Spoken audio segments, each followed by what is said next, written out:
Salut tout le monde, donc aujourd'hui, bienvenue pour cette nouvelle vidéo sur le Kiko Show. On va parler de NHK in Yokozo, ou ni Yokozo, je sais plus trop, mais enfin bref. Pourquoi je voulais parler de ce manga qui est un vieux manga?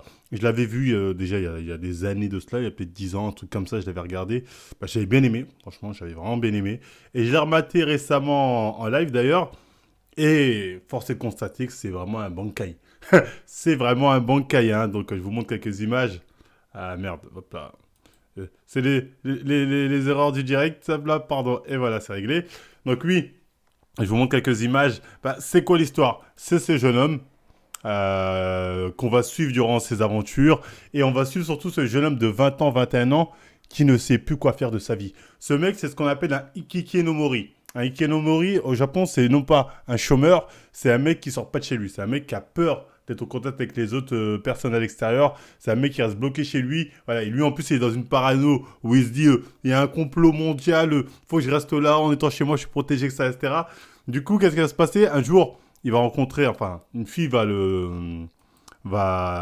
l'interpeller et essayer de lui dire écoute, moi, je sais que tu as un Kikonomori, je vais essayer de te soigner. J'ai un projet. Mon projet, c'est de te soigner, de sortir de là. Mais à partir de là, depuis cette rencontre-là, sa vie va totalement changer. Mais pas forcément dans le bon côté des choses. Parce que là, ce qui est bien dans NHK Nukoso, c'est qu'on suit ce mec, en fait, ce jeune de 20 ans, qui tombe dans pratiquement tous les vices dans lesquels peut tomber un jeune de son âge. Le mec, il va dans un délire où d'un moment, il est accro au porno, mais tellement il va loin, il va limite dans des trucs que limite l'olicon pédophile, et quand c'est, ah, qu'est-ce qui m'arrive? Il y a un moment, il rentre dans une secte, il dit non, je vais m'en sortir, il finit dans des sectes de folie, il y a un moment dans des trucs d'escroquerie, il y a un moment dans le gaming, à un moment il est dans le milieu du gaming aussi, il commence à être accro à faire de la merde. Enfin, en fait, c'est là que je trouve que ce manga est bien et réaliste, hein, parce que ça parle de sujets profonds, de sujets réels, de questions que tu te poses aussi quand tu es jeune, de qu'est-ce que je vais faire plus tard, quel va être mon avenir, ah j'ai ce projet-là, ah ça se réalise pas. Donc il y a tous ces questionnements-là aussi qui sont mis en cause dans ce manga, ce qui fait que vraiment, je vous le conseille, c'est vraiment un très très bon manga. Il y a un côté un peu des fois où le mec il est dans son délire paranoïaque, ah il y a un complot, il y a un complot, donc on peut dire qu'est-ce qu'il raconte, mais dans le fond, euh, ce qu'il raconte, ce qu'il est en train de vivre est très intéressant. Et déjà, il y a pour le héros, mais pas que le héros. Hein. Il faut savoir qu'il y a d'autres personnages aussi qui sont mis en avant, comme un pote à lui du lycée qui va retrouver, bon, la fille aussi qui essaie de l'aider, et une de ses anciennes collègues aussi du lycée. Eux tous ont un développement de personnage qui est bien mis en avant et qui chacun apporte un propos sur la vie, que ce soit la vie professionnelle, la vie quand tu es jeune, les problèmes que tu peux avoir, soit liés à la dépression, liés à la solitude, liés à cette envie de prouver que t'es pas un individu comme les autres, liés à la frustration des rapports amoureux, etc., etc. Donc tout ça est très très bien exploité.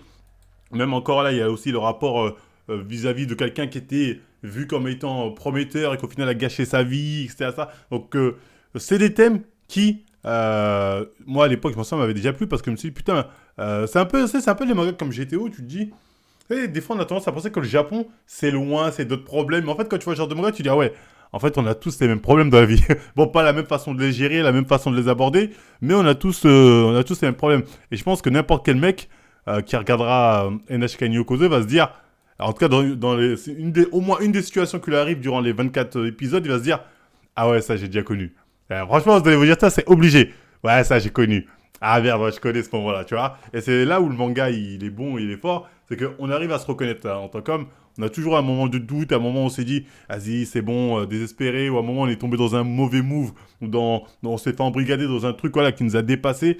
Et c'est là où ce manga est très très intéressant, et sur lequel, voilà, honnêtement, je vous le recommande. Il y a 24 épisodes, comme je vous ai dit, 24 épisodes sur la première saison, qui suivent le manga. Le manga, faut savoir, le manga, c'est un manga de 8 tomes. Voilà. Enfin, ça ne suit pas exactement le manga. C'est-à-dire, la trame principale, on va dire plus ou moins est la même, mais les événements se déroulent pas exactement de la même façon dans le manga, et il y a des trucs ajoutés dans le manga qui sont pas dans l'anime. Mais bon, l'anime est quand même qualitatif, hein. L'anime est quand même qualitatif. Juste la fin, c'est la fin, le dernier épisode de l'anime, on peut se dire, moins. Mais bon, c'est dans le délire NHK, donc ça passe. Mais voilà, l'anime est quand même qualitatif. Le manga, moi, j'aurais aimé le livre, hein, mais bon, introuvable en français. Malheureusement, en français, tu les trouves pas. Pourtant, ils ont été édités chez Soleil, mais introuvables, hein. Si vous avez des liens, n'hésitez pas à me les filer. Mais sinon, en anglais, vous pouvez avoir le manga, du moins en scan, vous pouvez trouver ça certainement. Mais voilà, sinon en français, c'est introuvable. Mais voilà, le manga aussi est certainement très très bien. Moi, j'avais lu que quelques chapitres, j'avais bien aimé. Mais voilà, si vous voulez vraiment du français, allez sur l'animé. L'animé qui est très quali, l'animé qui est très bien. 24 épisodes. Après, je sais pas s'ils sont faciles à trouver de nos jours.